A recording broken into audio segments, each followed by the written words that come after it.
সকলকে স্বাগত জানিয়ে আমি আজকের ভিডিও শুরু করছি। আজকে আমি বানাচ্ছি থোড় ছেচকি। তার জন্য কি লাগবে সেগুলো তো প্রথমে বলে দিই। থোড়টা আমি কেটে নুন হলুদ মাখিয়ে কুকারে সিটি দিয়ে নিয়েছি দুটো।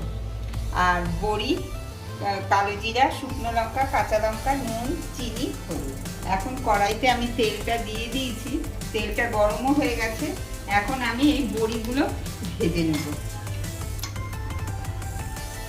বড়িগুলো আমার ভাজা হয়ে গেছে, বড়িগুলো এখন আমি তুলে নিলাম। আর এই শুকনো লঙ্কাটা ফোড়নি দিলাম, শুকনো লঙ্কা আর এই কালো জিরাটা আমি ফোড়নিতে দিয়ে দিলাম। এখন এই কাঁচা লঙ্কাগুলো আমি দিয়ে দিলাম আর এই সিদ্ধ থোড়টা ওর মধ্যে দিয়ে দিলাম।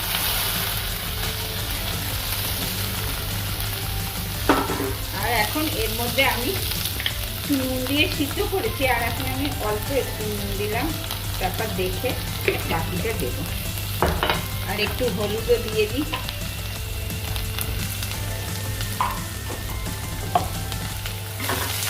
এখন এটা আমি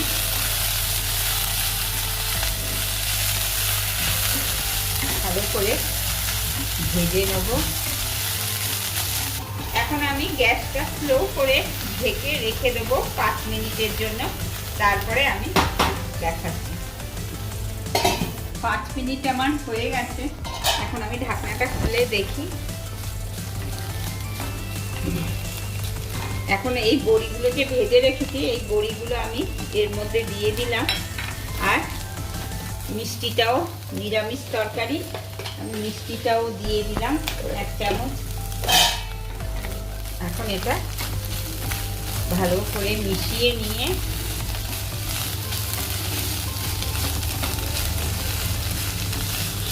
আমাদের এখানে তো থোড় পাওয়াই যায় না, এটা অনেক দূর থেকে নিয়ে আসা হয়েছে।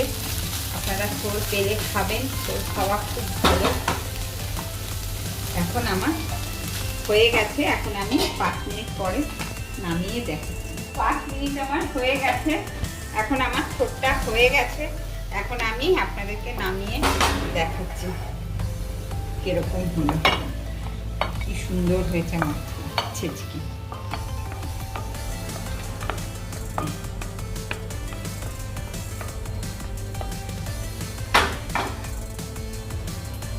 এইভাবে আমার রেডি হয়ে গেল থোড় ছেচকি। আপনারা ঘরে এইভাবে বানিয়ে খাবেন। আর ভিডিওটা ভালো লেগে থাকলে প্লিজ আপনারা লাইক, শেয়ার, কমেন্ট, সাবস্ক্রাইব করবেন, আমার পাশে